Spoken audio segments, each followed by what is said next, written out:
Welcome back to Athletic Everyday, day number 205.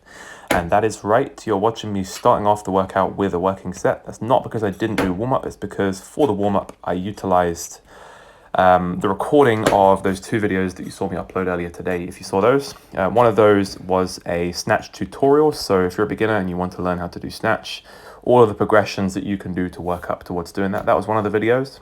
And then the second video was a snatch warm-up, so the warm-up that you can do before any snatch session to get you from being cold to the point where you're able to do your first working set or your first warm-up set. So that aside, today's workout was a high hang power snatch superset with some box jumps. Didn't actually want to go too heavy on the high hang power snatch, and I probably couldn't have because I was using all the weights on the box jump anyway. So snatch, the high hang power snatch was a maximum of 40 kilos, just trying to move it as quickly as possible. I'm aware that having lighter weights versus heavier weights probably doesn't actually help to work on speed. The best way to work on speed is to do things like sprints or just completely unloaded movements. If you're going to do weights, it's best to do them as heavy as possible with the highest speed possible. That being said, I didn't really feel like I could go that heavy today. I wasn't feeling particularly strong, but I felt like the box jumps were there today as well. So decided to go as high as I possibly could on the box jumps. What you're seeing here is a 50-inch box jump, which is pretty good for me. I think I've jumped higher before in the past, but it is what it is.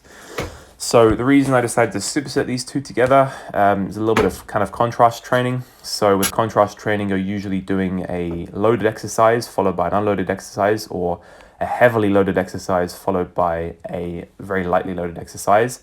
So you can have the post-activation potentiation effect from the heavy loaded exercise or the fast explosive moving exercise. So that was my thinking behind doing a sort of lighter high hang power snatch followed by an unloaded jump. Anyway, then I moved on to doing some front squats. This is the first time front squatting since my quad tendon actually flared up a couple weeks back, and I wanted to go nice and slow with these, really make sure that I load up the eccentric, not trying to bounce too much out of the hole to sort of minimize that stretch shortening cycle, to minimize the amount of stretch and load that's going on that tendon.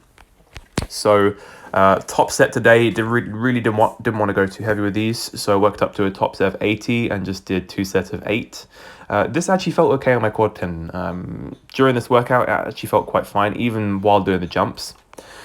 Actually, probably shouldn't have jumped back down from that box, from the plyo soft box, and landed on my feet, but my quad tendon was feeling okay, and it's feeling okay today as well. Not much worse, not much better than it has been.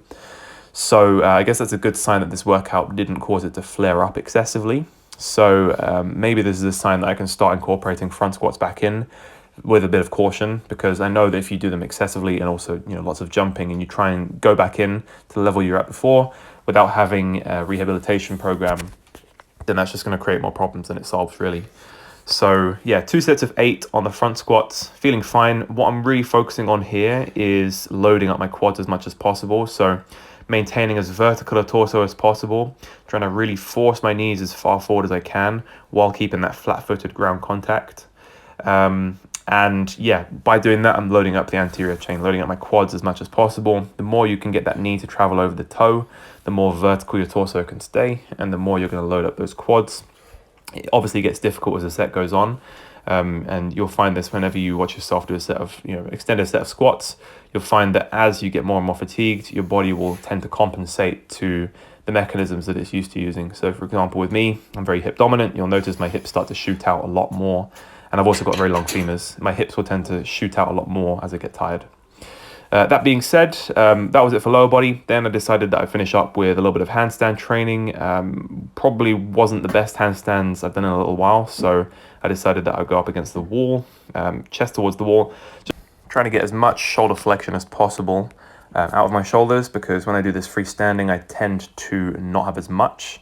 And you're working on that hollow body position. I haven't done this again. I haven't done them against the wall for a little while, because ever since I've done that like extended length handstand, I'm like, I can just do it freestanding from now on. But sometimes you do have to regress a few stages before you can progress. 1 step back to go 2 steps forward, as it were. All right, though, that is pretty much it for today's workout. Hope you guys enjoyed. Channel's growing a little bit more now, so I'm really pleased to see that. Thank you everyone for watching. and everyone for subscribing, and I will hopefully be able to see you in tomorrow's video.